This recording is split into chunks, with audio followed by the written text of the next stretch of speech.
বন্ধু নহয়, কংগ্ৰেছ কাৰো বন্ধু নহয়। কংগ্ৰেছক কেৱল টকা লাগে, কংগ্ৰেছক কেৱল ভোট লাগে।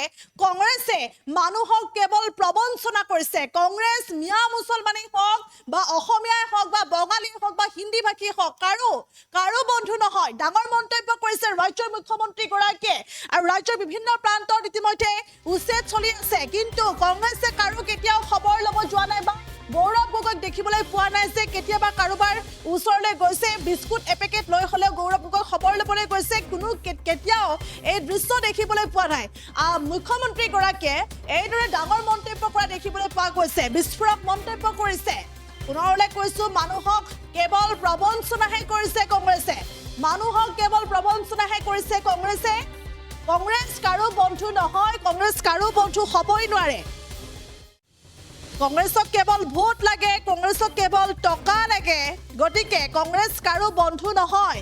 ৰাজ্যৰ মুখ্যমন্ত্ৰী হিমন্ত বিশ্ব শৰ্মাই ডাঙৰ মন্তব্য কৰা দেখিবলৈ পোৱা গৈছে। মিয়া মুছলমান, হিন্দী ভাষী বা অসমীয়া বঙালী কাৰোৱে বন্ধু নহয় কংগ্ৰেছ।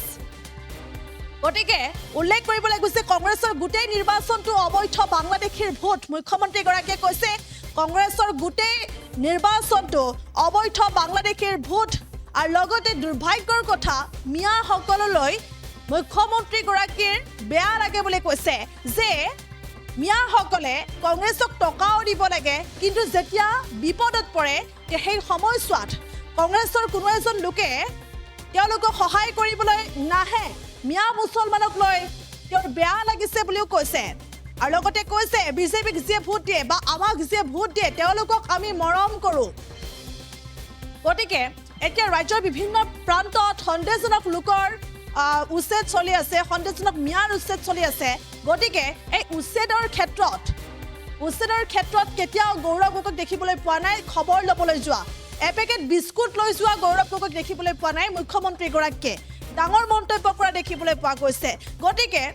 গতিকে মিয়াসকলে ভোট দিয়ে আৰু লগতে মিয়াসকল যেতিয়া বিপদত পৰে তেতিয়া কিন্তু সহায়ো নাপায়। গতিকে কংগ্ৰেছ কাৰো বন্ধু হ'বই নোৱাৰে। কংগ্ৰেছক কেৱল টকা লাগে, কংগ্ৰেছক কেৱল ভোট লাগে।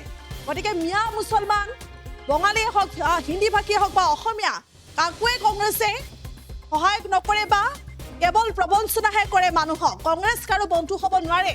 ডাঙৰ মন্তব্য কৰিছে ৰাজ্যৰ মুখ্যমন্ত্ৰীগৰাকী। আৰু লগতে কংগ্ৰেছৰ গোটেই নিৰ্বাচনটো অবৈধ বাংলাদেশীৰ ভোট বুলি কৈছে। গতিকে কাকো সহায় নকৰে কংগ্ৰেছে। ৰাজ্যৰ মুখ্যমন্ত্ৰীগৰাকীয়ে ডাঙৰ মন্তব্য কৰিছে। মুহূৰ্তত সেই মন্তব্য আছে, আগবঢ়াইছে।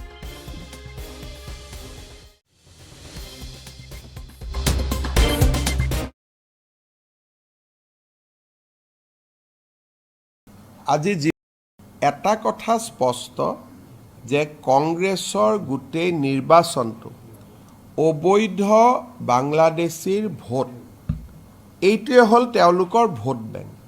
কিন্তু দুৰ্ভাগ্যৰ কথা যে অসমৰ মিয়া মুছলমানসকলে তেওঁলোকক টকা পইচাও দিব লাগে, চিটো ল'ব লাগে, আৰু বিপদৰ সময়ত কংগ্ৰেছে তেওঁলোকক কোনো খবৰ কৰিবলৈও নাযায়।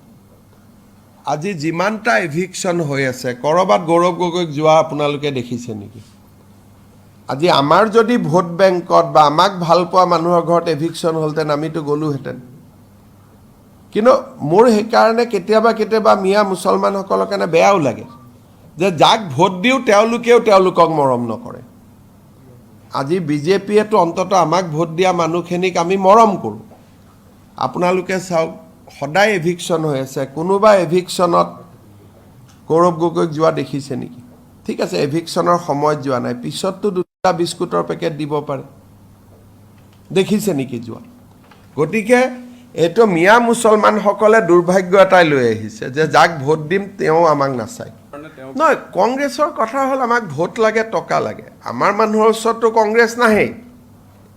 আজি চাহ বাগিচাত ৭৫ বছৰ জুৰি মাটিৰ পট্টা নিদিলে, বাগিচাৰ মানুহৰ ভোট ল'লে, অসমীয়া মানুহৰ ভোট ল'লে, অসমীয়া মানুহক প্ৰবঞ্চনা কৰিলে। এইবাৰ যোৰহাট সমষ্টিৰ মানুহৰ ভোট ল'লে। MP ফাণ্ডত কৰা কামবিলাক আপোনালোকে নিজে এদিন চাব, আপোনালোকে গম পাব যে মানুহক কিমান প্ৰবঞ্চনা কৰিব পাৰে।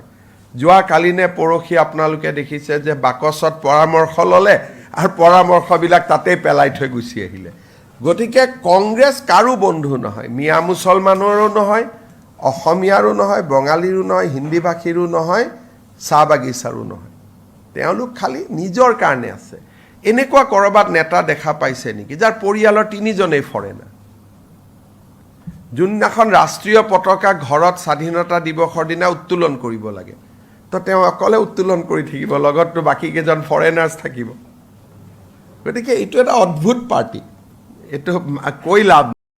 এটা কথা স্পষ্ট যে কংগ্ৰেছৰ গোটেই নিৰ্বাচনটো অবৈধ বাংলাদেশীৰ ভোট, এইটোৱে হ'ল তেওঁলোকৰ ভোট বেংক। কিন্তু দুৰ্ভাগ্যৰ কথা যে অসমৰ মিয়া মুছলমানসকলে তেওঁলোকক টকা পইচাও দিব লাগে, চিটো ল'ব লাগে, আৰু বিপদৰ সময়ত কংগ্ৰেছে তেওঁলোকক কোনো খবৰ কৰিবলৈও নাযায়। আজি যিমানটা এভিকশ্যন হৈ আছে, ক'ৰবাত গৌৰৱ গগৈক যোৱা আপোনালোকে দেখিছে নেকি? আজি আমাৰ যদি ভোট বেংকত বা আমাক ভাল পোৱা মানুহৰ ঘৰত এভিকশ্যন হ'লহেঁতেন, আমিতো গ'লোহেঁতেন। কিন্তু মোৰ সেইকাৰণে কেতিয়াবা মিয়া মুছলমানসকলৰ কাৰণে বেয়াও লাগে যে যাক ভোট দিওঁ তেওঁলোকেও তেওঁলোকক মৰম নকৰে। আজি বিজেপিয়েতো অন্ততঃ আমাক ভোট দিয়া মানুহখিনিক আমি মৰম কৰোঁ। আপোনালোকে চাওক, সদায় এভিকশ্যন হৈ আছে। কোনোবা এভিকশ্যনত গৌৰৱ গগৈক যোৱা দেখিছে নেকি? ঠিক আছে, এভিকশ্যনৰ সময়ত যোৱা নাই, পিছততো 2টা বিস্কুটৰ পেকেট দিব পাৰে। দেখিছে নেকি যোৱা? গতিকে এইটো মিয়া মুছলমানসকলে দুৰ্ভাগ্য এটাই লৈ আহিছে যে যাক ভোট দিম তেওঁ আমাক নাচায়। নহয়, কংগ্ৰেছৰ কথা হ'ল আমাক ভোট লাগে, টকা লাগে। আমাৰ মানুহৰ ওচৰততো কংগ্ৰেছ নাহেই। আজি চাহ বাগিচাত ৭৫ বছৰ জুৰি মাটিৰ পট্টা নিদিলে, বাগিচাৰ মানুহৰ ভোট ল'লে, অসমীয়া মানুহৰ ভোট ল'লে, অসমীয়া মানুহক প্ৰবঞ্চনা কৰিলে। এইবাৰ যোৰহাট সমষ্টিৰ মানুহৰ ভোট ল'লে। MP ফাণ্ডত কৰা কামবিলাক আপোনালোকে নিজে এদিন চাব, আপোনালোকে গম পাব যে মানুহক কিমান প্ৰবঞ্চনা কৰিব পাৰে। যোৱাকালি নে পৰহি আপোনালোকে দেখিছে যে বাকচত পৰামৰ্শ ল'লে আৰু পৰামৰ্শবিলাক তাতেই পেলাই থৈ গুচি আহিলে।